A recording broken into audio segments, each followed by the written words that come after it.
ഹിന്ദു ഐക്യവേദി ചിറ്റൂർ താലൂക്ക് കമ്മിറ്റിയുടെ നേതൃത്വത്തിൽ മാറാട് അനുസ്മരണ പരിപാടി നടത്തി. കൊല്ലങ്കോട് അയ്യപ്പൻകാവ് മൈതാനിയിലാണ് അനുസ്മരണ പരിപാടി നടത്തിയത്.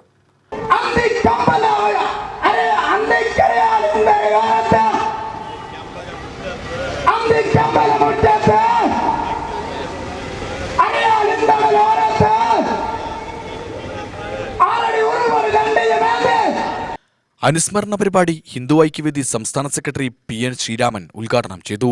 വർഗീയവാദികളെ തഴച്ചുവളരാൻ കോൺഗ്രസ് ഒത്താശ ചെയ്തതായും വർഗീയവാദികളെ സംരക്ഷിക്കുന്ന ഹിന്ദുത്വ വിരോധ നിലപാട് കോൺഗ്രസ് എക്കാലത്തും സ്വീകരിച്ചതെന്നും മുത്തലാഖിനെതിരെ ശക്തമായ നിലപാടെടുത്ത EMSന്റെയും കുടുംബക്കാരെയും വരെ പരസ്യമായി അധിക്ഷേപിച്ച വർഗീയവാദികളെ CPMും താലോലിക്കുന്നതായും PN ശ്രീരാമൻ പറഞ്ഞു.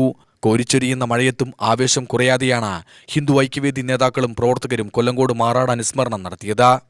ലോകത്തിലെ എല്ലാ രാജ്യങ്ങളിലും സമാധാനം ഉണ്ടാകാത്ത, സമാധാനം നശിപ്പിച്ചുകൊണ്ടിരിക്കുന്ന ഈ മതവർഗീയവാദികൾ ഇന്ന് ഇന്ത്യക്കെതിരെ, ഭാരതത്തിനെതിരെ തുറന്ന യുദ്ധം ഈ കഴിഞ്ഞ 22 ഏപ്രിൽ മാസം കാശ്മീരിൽ പ്രഖ്യാപിച്ചിരിക്കുകയാണ്. കേരളത്തില് 1957 EMS നമ്പൂതിരിപ്പാടിന്റെ നേതൃത്വത്തിൽ ഒരു മന്ത്രിസഭ ഉണ്ടായി, ആദ്യത്തെ മന്ത്രിസഭ.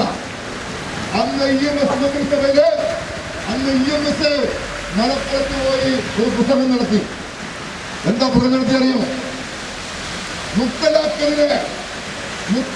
നിരോധിക്കണം, അതുകൊണ്ട് അതിന് നിയമം കൊണ്ടുവരണം എന്നൊരു സംസാരം EMS നടത്തി. ആ EMS മൈക്കിന് മുമ്പിൽ നിന്ന് വായടച്ച ഉടനെ തന്നെ പുറത്തൊരു ഇൻകിലാബ് ഉയർന്നു. എന്താ ഉയർന്നറിയോ? EMS മുത്തലാഖ് വിരോധിച്ചാൽ നിന്റെ ഓളിൽ കെട്ടും, പെങ്ങളും കെട്ടും എന്നാ പറഞ്ഞത്. ഹിന്ദു ഐക്യവേദി ചിറ്റൂർ താലൂക്ക് പ്രസിഡന്റ് NV ശങ്കർ അധ്യക്ഷനായി.